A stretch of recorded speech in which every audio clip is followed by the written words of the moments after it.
हाँ चलो, आज खेत का काम जल्दी हो गया। चलो पास वाले तालाब में नहाने चलते हैं। बाप रे बाप, बड़ी गर्मी है।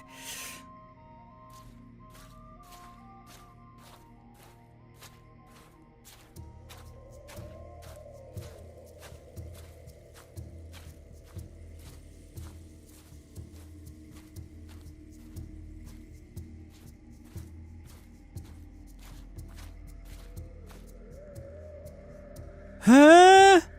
ये क्या हो गया? ससुरा, ये तो तालाब सूख गया। ये कैसे हो सकता है? अच्छा, अब समझा। ये इतनी गर्मी पड़ रही है, इसी के कारण ये हुआ होगा। हाँ, अब ये तो होना ही था।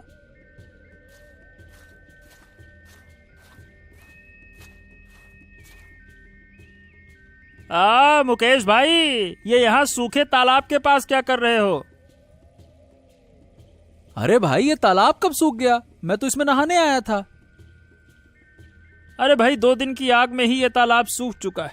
और वो क्या है ना कि गर्मी इतनी पड़ रही है और कितने महीनों से तो बारिश भी नहीं हुई है। अब ये तालाब सूखेगा नहीं तो क्या होगा? हाँ भाई, तुम बोल तो सही रहे हो, लेकिन यार मतलब तालाब सूखने से हमारे खेतों में पानी नहीं जा पाएगा। हाँ भाई, ये बात तो है। इसीलिए मैं तो अपने कुएं से पानी लेकर अपने खेतों की सिंचाई करता हूँ, और वो भी न जाने कब तक करना होगा, क्योंकि ऐसी गर्मी पड़ रही है तो क्या पता मेरा कुआं भी सूख जाए। हाँ भाई, तुम बिल्कुल ठीक कह रहे हो। चलो भाई, अब चलते हैं। बाप रे बाप, बड़ी गर्मी लग रही है, नहाना भी नहीं हो पाया। ये है सूरजपुर गांव। ये गांव हरे भरे खेतों, फलों के बागों से घिरा हुआ था। गांव के लोग मेहनती और खुशहाल थे।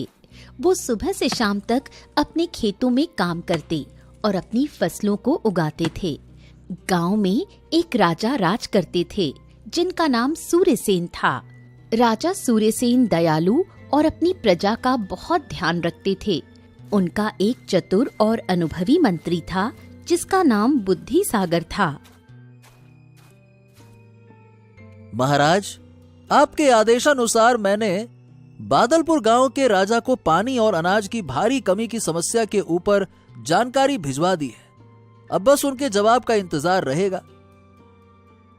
हाँ, लेकिन महामंत्री जी, वो सब तो ठीक है, पर मुझे क्या लग रहा है कि हमें अब अपने खजाने को खोलना ही पड़ेगा गांव में आई इस समस्या को सुलझाने के लिए। अरे नहीं महाराज, ऐसा नहीं होगा। आप चिंता मत कीजिए।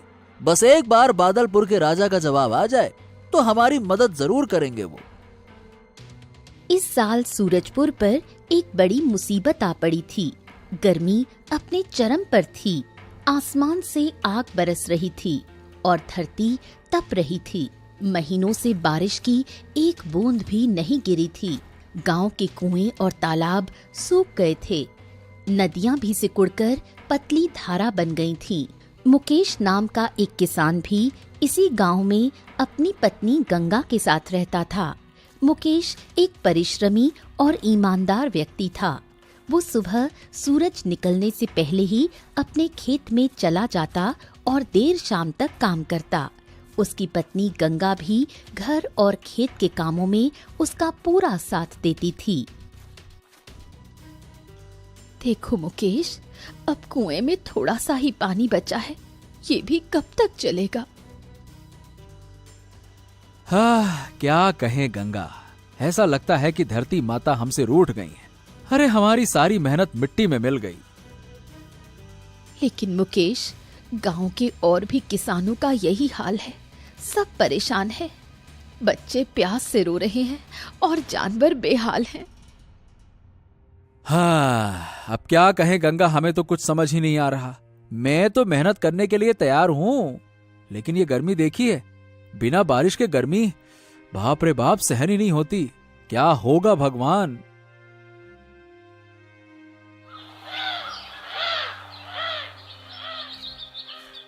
अरे रत्नाकर चाचा, अब आप ही बताओ, क्या होगा इतनी गर्मी में हमारा? गर्मी से तो अब गांव के बच्चे भी बेहाल हो गए हैं। बाप रे बाप। हाँ भाई, ऊपर से फसल बर्बाद होने के कारण बाजार में सब्जियों के दाम भी बढ़ गए हैं। हाँ हाँ, ये तो तुम लोग ठीक बोल रहे हो, लेकिन इस गांव का बुजुर्ग किसान होने के नाते मैं कहना चाहता हूं कि हमें फिर से राजा के पास इस समस्या के ऊपर बात करनी होगी, नहीं तो मुझे लग रहा है कि हमारी हालत और भी खराब होने वाली है। हाँ रत्नाकर चाचा, तुम बिल्कुल सटीक बात बोल रहे हो। अगर हम राजा के पास नहीं गए ना तो बहुत देर हो जाएगी। हाँ तो ठीक है चाचा, कुछ दिन और रुक जाते हैं, उसके बाद हम लोग खुद ही जाएंगे राजा के पास।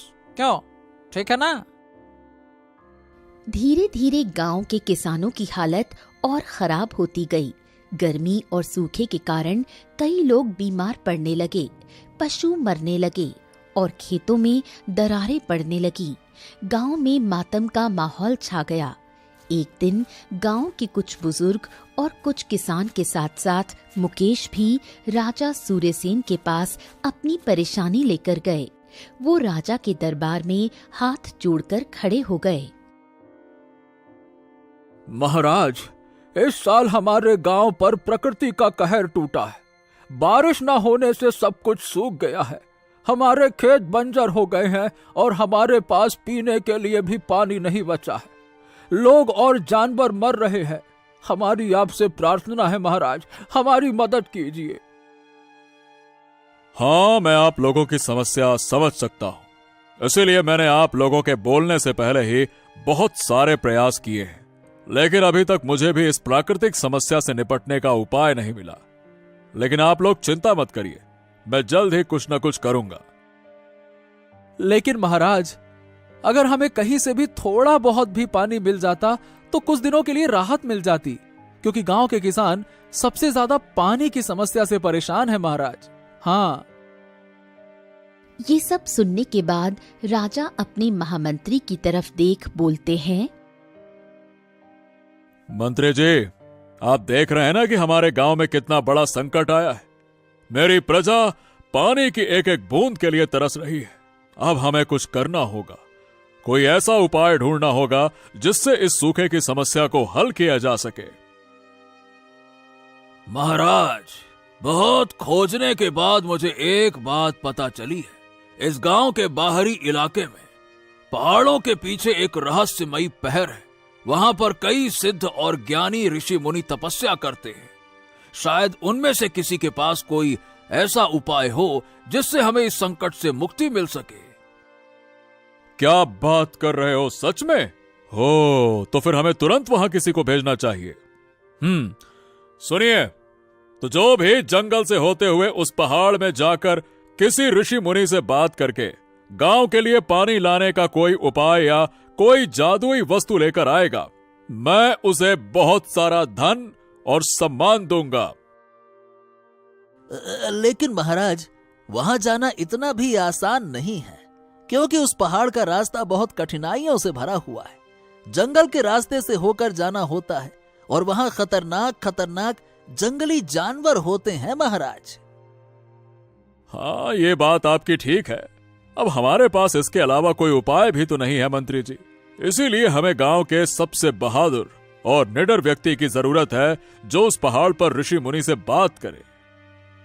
राजा ने तुरंत पूरे गांव में ये घोषणा करवाई कि जो भी व्यक्ति पहाड़ों के उस रहस्यमयी पहर में जाकर किसी ऋषि मुनि से मिलकर गांव के लिए कोई जादुई वस्तु या पानी लाने का उपाय खोज कर लाएगा, उसे राजा की ओर से ढेर सारा इनाम दिया जाएगा। गांव के कई साहसी युवक राजा की घोषणा सुनकर उस पहर की ओर जाने के लिए तैयार हुए, लेकिन वो पहर बहुत खतरनाक माना जाता था। घने जंगल, ऊंचे पहाड़ और जंगली जानवरों के डर से बहुत कम लोग ही वहां जाने की हिम्मत कर पाते थे। लेकिन जैसे ही मुकेश ने जब राजा की घोषणा सुनी, अगर मैं उस पहर में जाकर किसी ऋषि मुनि से मिलकर कोई उपाय ला सकूं, तो ये तो मेरे गांव और मेरे लोगों के लिए बड़ा अच्छा होगा, उनकी जान बच जाएगी।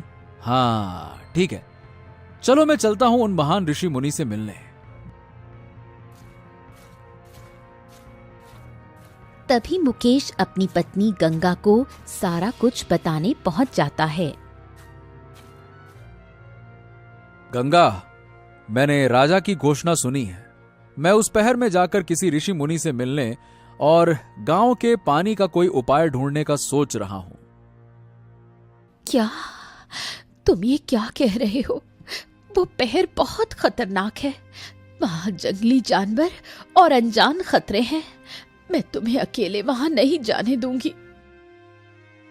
अब गंगा, देखो, मैं जानता हूं कि तुम्हें मेरी चिंता होगी, लेकिन मुझे यह भी पता है कि हमारे गांव के लोग किस हाल में हैं। देखा है ना, बच्चों की प्यासी आंखें मुझसे देखी नहीं जाती। अगर मैं कोशिश ना करूं तो भी मैं कभी खुद को माफ नहीं कर पाऊंगा, और मुझे विश्वास है कि ईश्वर मेरी मदद करेंगे। मैं तुम्हें नहीं रोकूंगी, लेकिन अपना ख्याल रखना और जल्द ही लौट आना।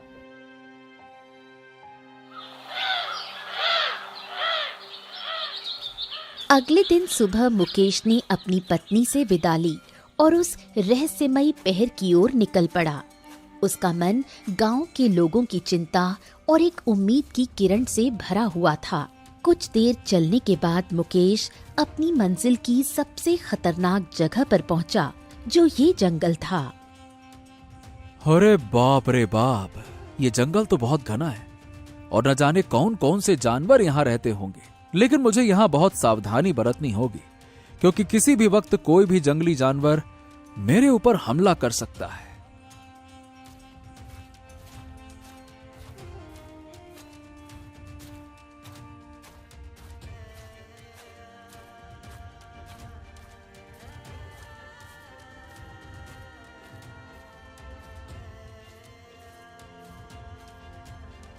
हाँ, चलो यहाँ थोड़ी देर आराम कर लेता हूँ। बहुत तेज प्यास भी लगी है, लेकिन मेरे पास अभी तो थोड़ा सा ही पानी है। ठीक है, मैं काम चला लूंगा इतने पानी में ही।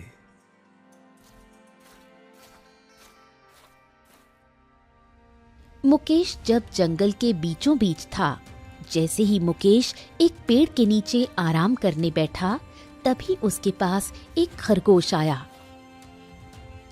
अरे अरे अरे, ये क्या? ये खरगोश तो मेरे पास ही आ रहा है। कहीं ये कोई जादुई खरगोश तो नहीं है? चलो इसे भगाता हूँ। अरे अरे अरे अरे, भाग भाग यहाँ से। हुर, भाग। अरे भाग जा, नहीं तो मैं बताऊं क्या, मारूं। हट हट। अरे नहीं नहीं नहीं नहीं दोस्त, मैं एक रहस्यमयी खरगोश हूँ और तुम्हें मुझसे डरने की कोई जरूरत नहीं है। वैसे ये बताओ, तुम कहाँ जा रहे हो? मैं वो जंगल के बाहर वाले पहाड़ों पे जा रहा हूँ, जहाँ महान ऋषि मुनि रहते हैं। मुझे उनसे अपने गांव की समस्या के ऊपर कोई उपाय लेना है। अच्छा, तो तुम वहां जा रहे हो। ठीक है, तुम मेरे लिए एक काम करो। जब तुम उन महान ऋषि मुनियों से मिलोगे ना, तब उनसे पूछना कि मैं कब इंसानी रूप में आऊंगा, कब मेरा श्राप खत्म होगा। पूछोगे ना? हाँ हाँ, ठीक है खरगोश जी, मैं उनसे आपके सवाल का जवाब जरूर पूछूंगा। मुकेश ये बोल फिर से अपने रास्ते निकल जाता है। तभी थोड़ी देर चलने के बाद उससे एक हिरण मिलता है। अरे भाई, क्या तुम मुझे पानी पिला सकते हो? मैं अभी बहुत थका हुआ हूँ, कल से कुछ खाया पिया नहीं। हाँ हाँ हाँ, क्यों नहीं हिरण जी, ये लो, थोड़ा सा पानी मेरे पास है, लो लो पी लो। मुकेश हिरण को पानी पिलाता है। जब हिरण की प्यास बुझ जाती है तब, हाँ, तुम कहाँ जा रहे हो दोस्त? मैं जंगल वाले पहाड़ों पे जा रहा हूँ, जहाँ ऋषि मुनि रहते हैं। अच्छा, तो तुम वहां जा रहे हो। देखो मेरे दोस्त, मैं तुम्हें वहां नहीं ले जा सकता, लेकिन तुम्हें यह बता सकता हूँ कि तुम किधर से जाओगे तो तुम्हें कोई परेशानी नहीं होगी। अच्छा, ऐसी बात है, तो जल्दी से मुझे बता दीजिए हिरण जी, क्योंकि मुझे इस जंगल के बारे में कुछ नहीं पता। हाँ, देखो दोस्त, तुम इस रास्ते से जाओ, क्योंकि दूसरा वाला रास्ता तुम्हारे लिए ठीक नहीं। वहां खतरनाक जीव रहते हैं। हाँ, सब मेरे जैसे नहीं होते ना जंगल में। जाओ जाओ। मुकेश के पास जो थोड़ा सा पानी था वो तो खत्म हो गया।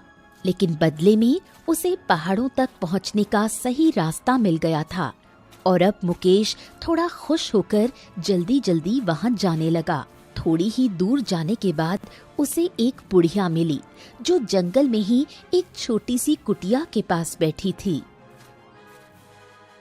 अरे बूढ़ी माँ, आप यहाँ जंगल में अकेली क्यों बैठी हैं? बेटा, मैं यहीं रहती हूँ, लेकिन तुम कौन हो और कहाँ जा रहे हो? मुकेश बुढ़िया को सारी बातें बताता है और तब बुढ़िया बोलती है, बेटा, तुम जब उन महर्षि मुनि से मिलो तो मेरे एक प्रश्न का जवाब पूछते आना कि मेरा ये पेड़ कुछ सालों से फल नहीं दे रहा, तो क्या करने पर ये पेड़ फिर से पहले की तरह फल देने लगेगा? ठीक है बूढ़ी माँ, मैं आपके सवालों का जवाब जरूर पूछूंगा।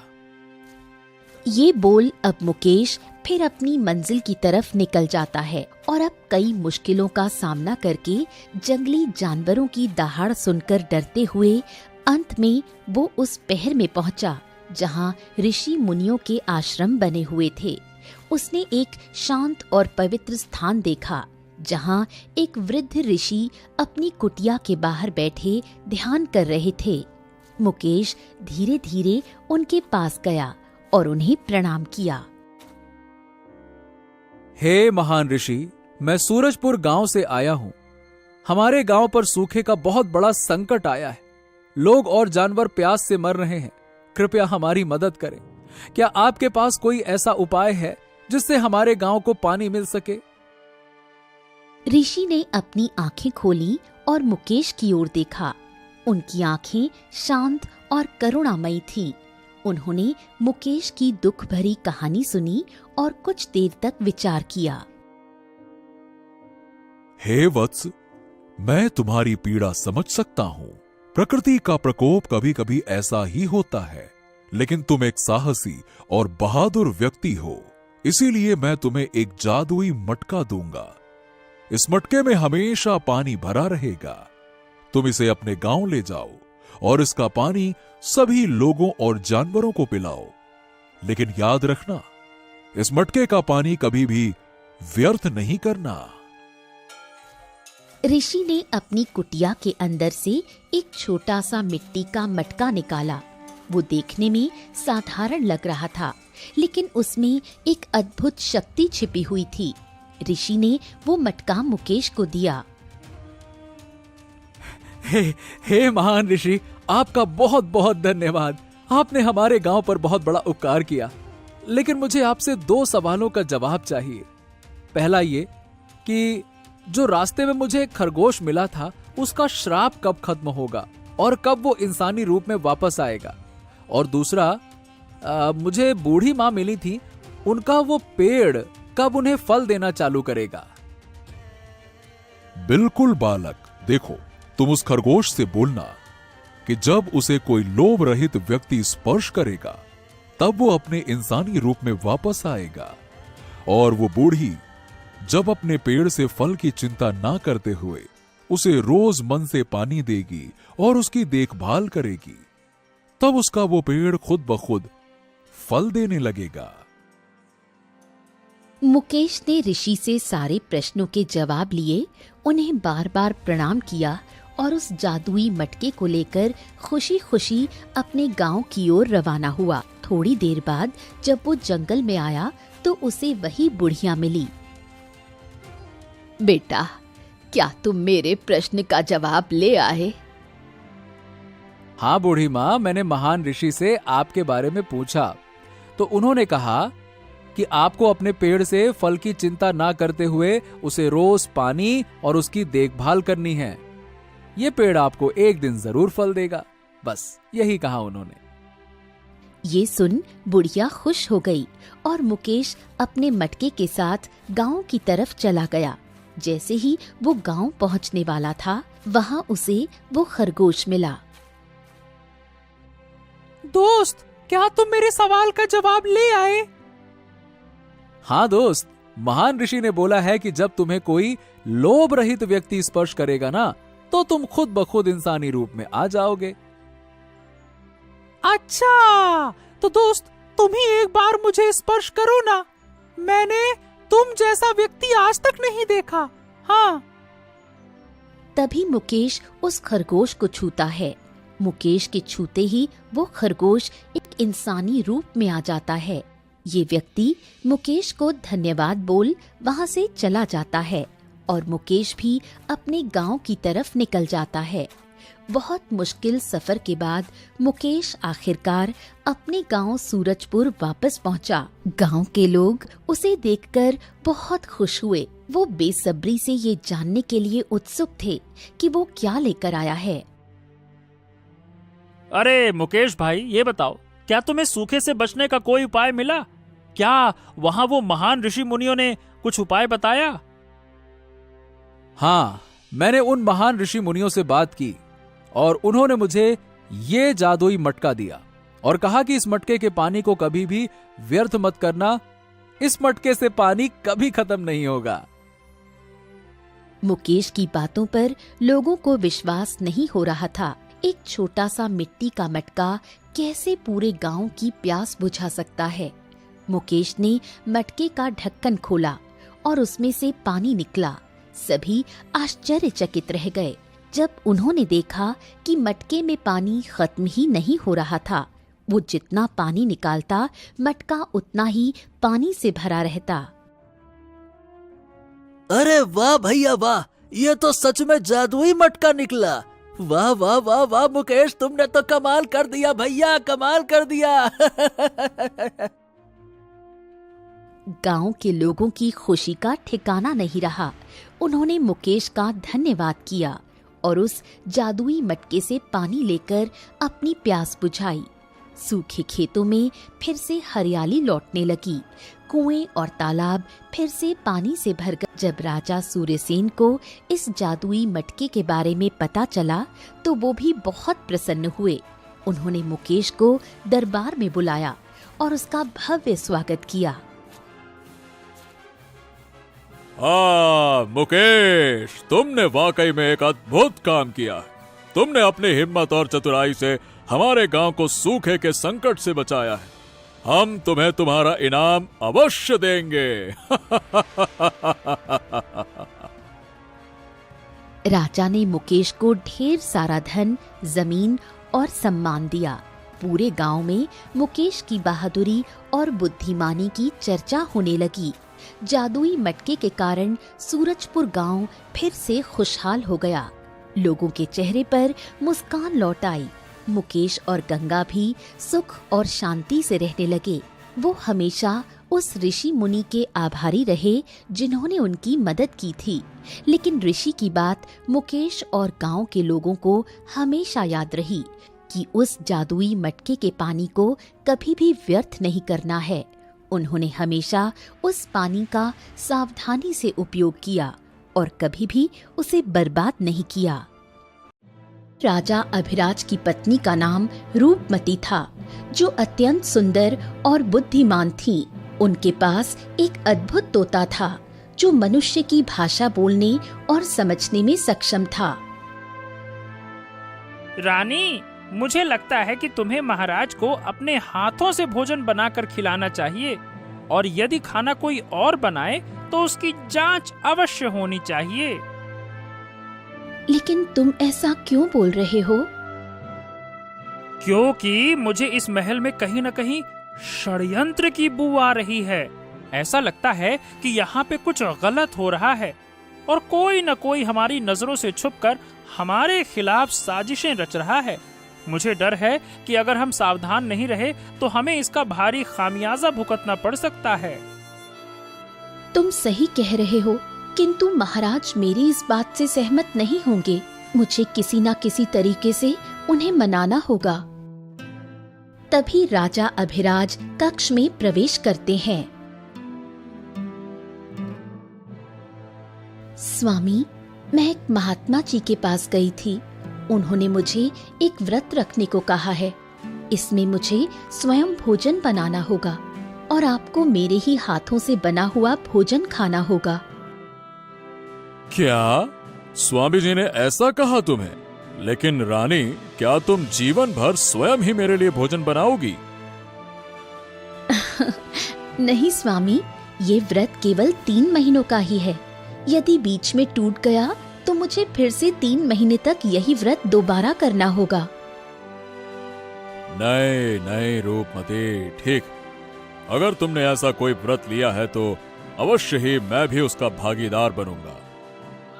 धीरे धीरे 3 महीने बीत गए। विवाह को 5 वर्ष पूर्ण हो चुके थे, किंतु राजा और रानी की कोई संतान नहीं थी।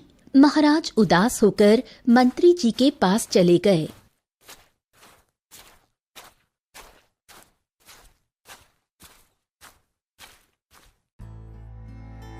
मंत्री जी, मुझे एक बात बताइए।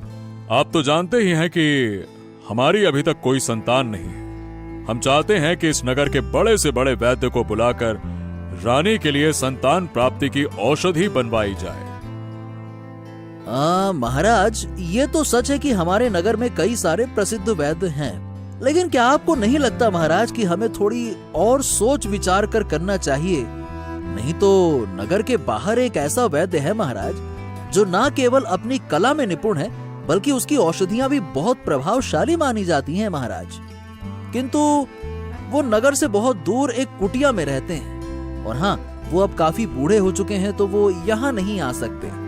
महारानी को लेकर ही उनके पास जाना होगा, तभी वो समस्या सुलझा सकेंगे। तो ठीक है मंत्री जी, देर किस बात की है? समय हमारे हाथ से निकलता जा रहा है। आप तत्काल उस महान वैद्य के पास जाने के लिए व्यवस्था करवाइए और प्रस्थान करते हैं हम। रानी की समस्या बताने में कोई झिझक नहीं होनी चाहिए। यदि रानी स्वयं ना जा सके तो उसका तोता साथ में ले जाइए। वो साधारण पक्षी नहीं है, उसमें मनुष्य जैसे बोलने और समझने की शक्ति है। रानी जी जो उससे कहेंगी वही बात वो तोता वैद्य जी को बताएगा। ठीक है? जी महाराज, मैं भी यही सोच रहा था और यही उचित होगा। मंत्री ने रानी के प्रिय तोते का साथ लिया और वैद्य के पास जाने के लिए निकल पड़ा। चलते चलते एक बड़े जंगल में पहुंचा। उसने तोते को हाथ में दबाकर पकड़ लिया। ओह, मुझे इस मंत्री की चाल कुछ ठीक ना लग रही। अवश्य ही ये कोई षड्यंत्र कर रहा है। मंत्री जी, क्या आप मुझे थोड़ी देर के लिए आजाद कर देंगे?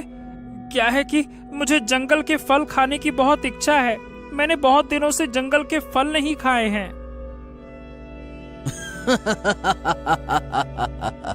ठीक है, तो आज मैं तुझे ऐसे फल खिलाऊंगा कि तू कभी फल खाने लायक बचेगा ही नहीं। ऐसा तू बड़ा रानी का रक्षक बनता है ना, इसी कारण से रानी भी खूब उड़ती है। रुक जा। मैं कहाँ होशियार बनता हूँ मंत्री जी? होशियार तो आप हैं। मैं तो बस एक साधारण सा पक्षी हूँ। मुझे तो जो भी भोजन दे दे, मैं तो उसी का गुणगान करने लगता हूँ। बाकी दुनिया से मुझे कोई मतलब नहीं। तेरी गर्दन मेरे हाथ में है और फिर भी तू होशियारी दिखाने से बाज नहीं आता। लेकिन मेरे हाथों से आज तक कोई बच नहीं सका है। याद रखना, राजा विराज को भी तो मैंने ही मौत के घाट उतारा था, और आज तक कोई भी मुझे समझ ही नहीं पाया कि कातिल कौन है। मैं मंत्री जी, आप ये भूल रहे हैं कि मैं सिर्फ सुनना नहीं बल्कि बोलना भी जानता हूँ, और जो कुछ मैंने सुना है अब वो सबको पता चलेगा। एक एक सच उजागर होगा। अबे तेरा टेटुआ दबा के खत्म कर दूंगा ना। जब तू जिंदा ही नहीं रहेगा तो कुछ कहेगा कहां से? मैं तुझे यहीं खत्म कर दूंगा और महल में सबको कह दूंगा कि जैसे ही मौका मिला तू घने जंगल में उड़ गया, बाकी तोतों की तरह। सच्चाई किसी को कभी पता नहीं चलेगी।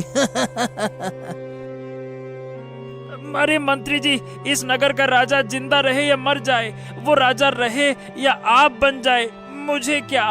मैं तो बस भोजन से मतलब रखता हूँ। आप मुझे मारिए मत। आप चाहेंगे तो मैं महल वापस नहीं जाऊंगा।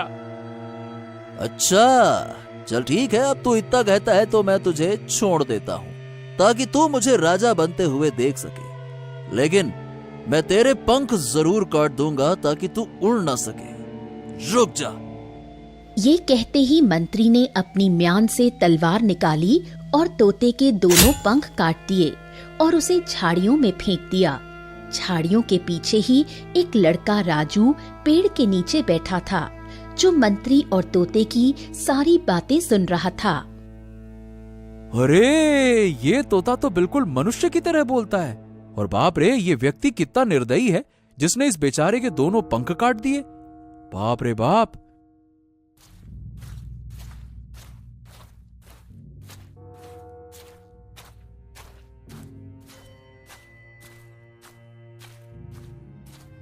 राजू ने तोते को उठाया और प्यार से सहलाने लगा। मेरी मदद करो, मेरी मदद करो। उस निर्दयी मंत्री ने मुझे अधमरा करके छोड़ दिया। अगर तुम चाहो तो मुझे ठीक कर सकते हो। इस पेड़ की छाल को रगड़कर मेरे जख्म पर लगा दो, मेरे पंख फिर से उगने लगेंगे। हैं? लेकिन मैं ऐसा क्यों करूं? इससे मेरा क्या फायदा? अगर तुमने ऐसा कर दिया तो तुम जो कहोगे मैं वही करूंगा। ठीक है, अगर ऐसा है तो तुम ठीक होने के बाद मेरे ही साथ रहोगे, ठीक है? राजू ने पेड़ की छाल को रगड़ा और उसका रस तोते के जख्म पर लगा दिया। कुछ ही देर में उसके पंख फिर से निकल आए और वो पूरी तरह ठीक हो गया। हाँ, तुम्हारा बहुत बहुत धन्यवाद मित्र। आज जो कुछ भी तुमने मेरे लिए किया है उसे मैं कभी भूल नहीं सकता। हाँ। अब तुम ठीक हो गए, बस चलो मेरे साथ, अब चलो। लेकिन अब तुम्हें मेरा एक और काम करना होगा। अरे अभी तो तुम मेरे सामने हाथ पैर जोड़ रहे थे और अब मुझे आदेश दे रहे हो, क्यों? नहीं नहीं नहीं नहीं, ऐसी वैसी कोई बात नहीं है। मेरी बात मानने में तुम्हारी ही भलाई है। मैं तुम्हें बहुत धनवान बना दूंगा और बहुत सुंदर लड़की से तुम्हारा विवाह भी करवा दूंगा। बस तुम उस मंत्री का पीछा करो और उसकी गतिविधियों पर नजर रखो। हाँ। तोते की बात सुनकर राजू मंत्री के पीछे पीछे चल पड़ा। घना जंगल पार करते ही वो एक कुटिया के पास पहुंचा। वैद्य जी, मैं महारानी के लिए औषधि लेने आया हूँ। ऐसी औषधि बना दो कि महारानी जीवन भर के लिए बाज बन जाए। अरे मंत्री जी, भला ऐसे कैसे हो सकता है? मेरा काम लोगों का भला करना है। मैं किसी को गलत दवा नहीं दे सकता। ए वैद्य, जितना कहता हूँ उतना ही तुम करो चुपचाप। आज नहीं तो कल मैं इस राज्य का राजा बन जाऊंगा और तुम्हारी बेटी को रानी बना दूंगा। और अगर तुमने ऐसा नहीं किया तो तुम्हें कड़ी से कड़ी सजा दूंगा, समझ गए? वैद्य कुछ सोच में पड़ गया, फिर भारी मन से दवा तैयार करने लगा।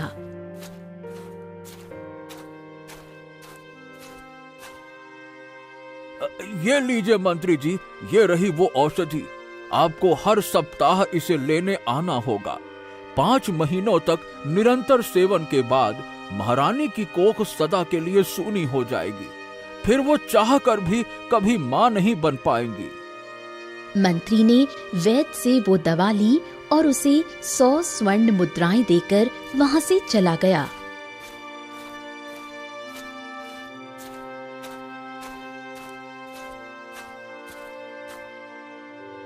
पिताजी, ये आपने क्या कर दिया? चंपा, मुझे मजबूरी में ये दवा बनानी पड़ी, परंतु मैं ये पाप अपने सर नहीं लेना चाहता। हमें किसी तरह ये सच्चाई राजा तक पहुंचानी होगी। लेकिन मैं तो यूं ही उस मंत्री से डर रहा था। वो तो भला मनुष्य है। अगर किसी तरह वो राजा बन गया ना, तो मैं तुम्हारा विवाह उससे करवा दूंगा। ये आप क्या कर रहे हैं पिताजी? वो हमारे राजा और रानी के साथ छल कर रहा है। आपको उसका साथ नहीं देना चाहिए था। अगर वो राजा बन भी गया तो मैं उस धूर्त मंत्री से कभी विवाह नहीं करूंगी। अरे मित्र, वो मंत्री तो जा चुका है। चलो चलो, मुझे जल्दी से लेकर वैद्य जी के पास चलो। चलो। राजू और तोता तेजी से कुटिया की ओर जाते हैं। वैद्य जी, मैं महारानी का तोता हूँ और मुझे सब कुछ पता चल गया है।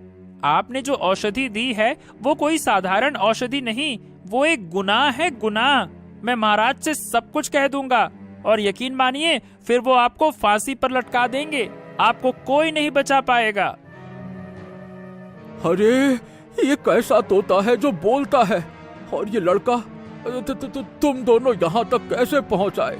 ये क्या नई आफत टूट पड़ी? कहाँ से आ गई ये मुसीबत सर पर? अगर तुमने देख लिया है तो फिर ये भी देखा होगा कि उस मंत्री ने कैसे हमें धमकाया था और वो औषधि मुझसे लेकर चला गया है। मैं क्या करता? देखो, मुझे माफ कर दो। मैं मजबूर था। मैं हाँ, मैंने देखा कितने मजबूर थे तुम। अगर तुम्हारी बेटी चाहे तो शायद तुम्हें बचा सकती है। अगर वो इस लड़के से विवाह कर ले तो हम तुम्हें बचा सकते हैं। ठीक है, मैं अपने पिता की जान बचाने के लिए कुछ भी कर सकती हूँ। मैं इस लड़के से विवाह के लिए तैयार हूँ, पर पिताजी को मुझसे वादा करना होगा कि अब वो महारानी को कभी गलत औषधि नहीं देंगे। ठीक है बेटी, मैं तुमसे वादा करता हूँ कि अब मैं महारानी को कभी भी गलत औषधि नहीं दूंगा। और तुम बिल्कुल ठीक कह रही हो, आज नहीं तो कल उस मंत्री की पोल खुल ही जाएगी। अब से मैं रानी को संतान प्राप्ति की ही दवा दूंगा। ठीक है। वैद्य जी ने अपनी बेटी चंपा का विवाह राजू से करवा दिया। राजू, चंपा और तोता अब एक परिवार की तरह खुशी खुशी अपने घर लौट गए। उधर मंत्री महल लौट आया, लेकिन इस बार उसके साथ न तोता था और न ही उसकी चालें अब सुरक्षित थीं।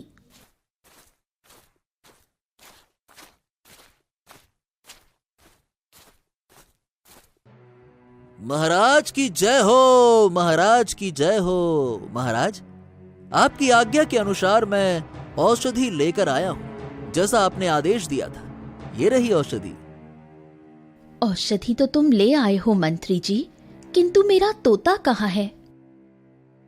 अरे महारानी, आपके तोते ने तो गजब कर दिया। जब मैं उसे लेके जा रहा था तो एक घने जंगल में उसे कई सारे दूसरे तोते मिल गए और वो बड़ा नालायक निकला, उन्हीं के साथ उड़ गया। नहीं नहीं, मेरा तोता ऐसा नहीं कर सकता। उसे महल में किसी भी चीज की कमी नहीं थी, वो भला ऐसा क्यों करेगा? महारानी जी, अब पक्षी तो पक्षी ही होते हैं, उड़ना उनकी फितरत है, क्या करे। वो भी अपने जैसे पक्षियों के साथ उड़ चला। अच्छा छोड़िए इन बातों को, आप ये देखिए, ये रही औषधि। मंत्री जी ने जैसे ही औषधि राजा को दी, राजा के हाथों से वो शीशी फिसल गई और सारी औषधि जमीन पर बिखर गई। अरे ये क्या? ओहो, मेरी लापरवाही से सारी औषधि बर्बाद हो गई। अरे मूर्ख राजा कहीं के, मेरे किए कराए पर पानी फेर दिया तूने। हाँ। कोई बात नहीं मंत्री जी, संभवतः आज आप थक गए होंगे। कल पुनः वैद्य जी के पास जाकर औषधि ले आइएगा। सुबह होते ही मंत्री जी औषधि लेने के लिए वैद्य जी के पास चल पड़ते हैं।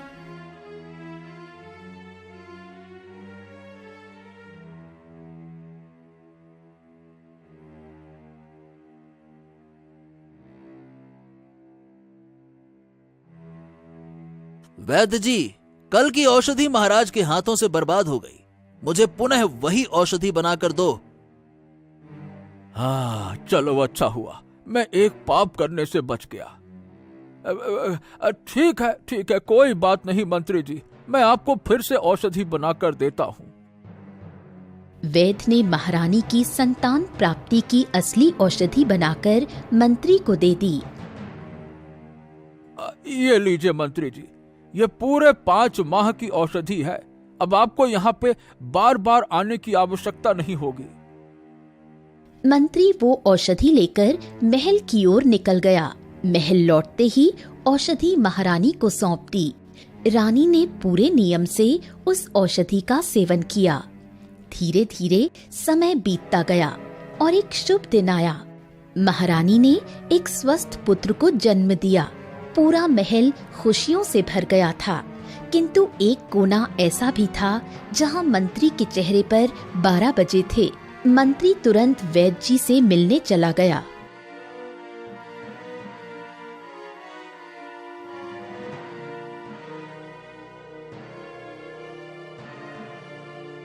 तूने मुझे धोखा दिया वैद्य, चालबाज कहीं के। मैंने तुझसे रानी के बांझ होने की दवा मांगी थी और तूने संतान प्राप्ति की औषधि दे दी। मंत्री जी, मैंने आपका आदेश मानने से इनकार किया क्योंकि वो पाप था।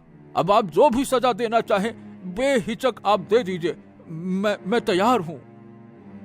मंत्री तलवार निकालकर वैद्य पर झपटा। राजू, देखो देखो, मंत्री ने तलवार खींच ली है। अब बहुत हो चुका, जल्दी से कुछ करो। अब अपनों की रक्षा के लिए जान की बाजी लगानी ही पड़ेगी।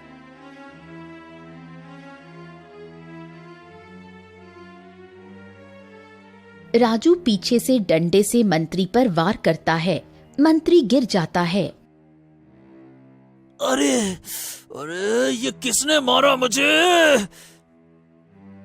अबे सुन मंत्री, अगर दोबारा यहाँ दिखाई दिया ना तो जान से मार दूंगा। निकल यहाँ से, भाग। मंत्री किसी तरह उठकर वहां से भाग जाता है।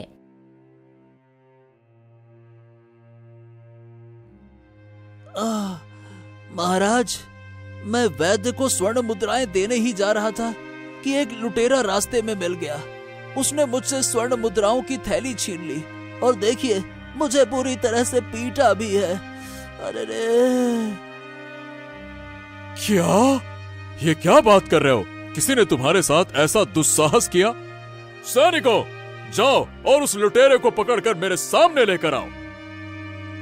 सैनिक राजू को पकड़कर दरबार में लाते हैं।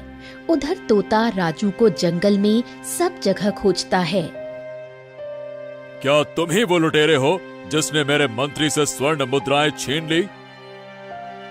महाराज, मैं कोई लुटेरा नहीं हूँ, बल्कि मैं तो आपकी और आपकी महारानी की रक्षा कर रहा हूँ। मैंने मंत्री को रोका, उसके लिए क्षमा करें महाराज। किंतु मंत्री जी वैद्य जी की हत्या करने जा रहे थे, मुझे मजबूरन उन पर हमला करना पड़ा। ए लुटेरे युवक, क्या तुझे जरा सा भी भय नहीं था कि तूने किस पर हमला किया? अरे मेरे ही नगर में रहकर लूटपाट करता है और मेरे ही महल में खड़ा होकर झूठ बोलता है। सैनिकों, इसे ले जाकर कारावास में डाल दो। ले जाओ। उधर तोता राजू को बहुत खोजता है, लेकिन राजू कहीं नहीं मिलता। फिर तोता उड़ता हुआ रानी के पास आ पहुंचता है। तुम आ गए। मैं तुम्हें देखकर खुश नहीं हूँ। जाओ, लौट जाओ अपने मित्र तोतों के पास। प्रिय रानी, मैं किसी तोते के पास नहीं गया था, बल्कि उस दुष्ट मंत्री ने मुझे घायल करके जंगल में फेंक दिया था। मेरे पंख काट दिए थे उसने। मेरी रक्षा राजू नाम के लड़के ने की, जो पता नहीं कहाँ इस वक्त कहीं गुम हो गया है। जिस मंत्री की तुम बुराई कर रहे हो, उसी की लाई हुई औषधि से मैं माँ बनी हूँ। मुझे अब किसी की बातें नहीं सुननी है। और जिस राजू की तुम बात कर रहे हो, वो अभी कारावास में कैद है। मंत्री को मारने के जुर्म में महाराज ने उसे कारावास में डलवा दिया है। क्या? राजू कारावास में कैद है? तोता तुरंत मंत्री के कमरे के पास जाकर छिप जाता है और उसके अगले षड्यंत्र का पता लगाने की कोशिश करता है। बस बस बस, अब और नहीं। यही मेरी आखिरी चाल है। आज रात उस रानी के बेटे का खेल खत्म। उसके बिस्तर के नीचे छुपा होगा मेरा हथियार, एक जहरीला सांप, और इस बार कोई भी मुझे रोक नहीं पाएगा। तोता घबराकर फड़फड़ाता है और तुरंत उड़कर राजा के पास जाता है। महाराज, महाराज जल्दी कीजिए। मंत्री आज रात रानी के पुत्र की हत्या करने जा रहा है। वो सांप लाकर शयन कक्ष में छोड़ने वाला है। हाँ। क्या? ये क्या बकवास कर रहा है तू? अगर तेरी बात झूठ निकली तो याद रखना, तुझे भी कठोर दंड मिलेगा। नहीं नहीं नहीं नहीं महाराज, आप स्वयं छिपकर देख लीजिए। आज रानी और आपके पुत्र की रक्षा केवल आप ही कर सकते हैं। आपके खिलाफ आपके अपनों द्वारा ही षड्यंत्र रचा जा रहा है। ये तू क्या बकवास कर रहा है तोते? अबे तू तो उड़ गया था ना, फिर वापस क्यों आया? महाराज, मैं कहीं नहीं उड़ गया था। वो मंत्री ही है जिसने मुझे घायल करके मतलब मारकर जंगल में फेंक दिया था, और अब वही मंत्री आपके पुत्र को मारने की साजिश रच रहा है। अच्छा, लेकिन उस मंत्री की वजह से ही तो मेरा पुत्र जन्मा है, तो वो उसे क्यों मारेगा? आप खुद चलकर देख लीजिए महाराज। आज शाम वो एक विषैला सर्प रानी के कक्ष में छोड़ने वाला है। अगर मेरी बात गलत निकली तो मुझे मृत्यु दंड दे दीजिएगा। ठीक है, चलो देखते हैं, चलो।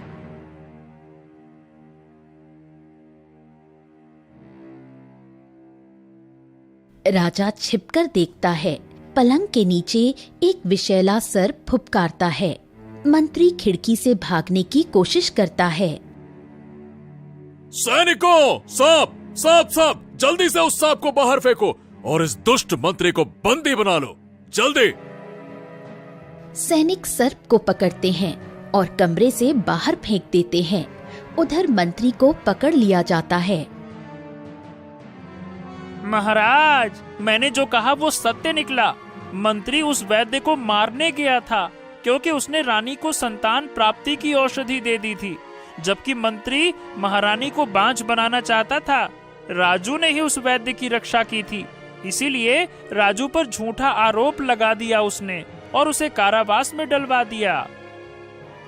हाँ प्रिय तोते, वाकई में तुमने मेरी आंखें खोल दी। मुझसे बहुत बड़ी भूल हुई और मैं इसी क्षण राजू को रिहा करवाता हूँ। सैनिकों, अभी तुरंत जाओ और राजू को कारावास से बाहर लेकर आओ, जाओ। हे वीर युवक, तुमने मेरी रानी और पुत्र की प्राण रक्षा की है। मैं सदा के लिए तुम्हारा ऋणी हूं। कृपया करके मुझे क्षमा करो। महाराज, मैंने जो कुछ किया वो केवल अपने धर्म और कर्तव्य के अनुसार किया। सैनिकों, राजू को सम्मान पूर्वक राजमहल से विदा किया जाए और इसी के साथ ही राजू को 100 स्वर्ण मुद्राएं, वस्त्र, आभूषण और भूमि दी जाए।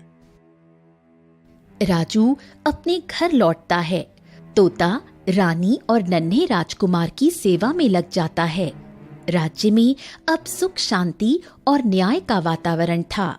धूर्त मंत्री को बंदी गृह में डाल दिया गया और राजू एक साधारण युवक सच्चाई और साहस का प्रतीक बन गया।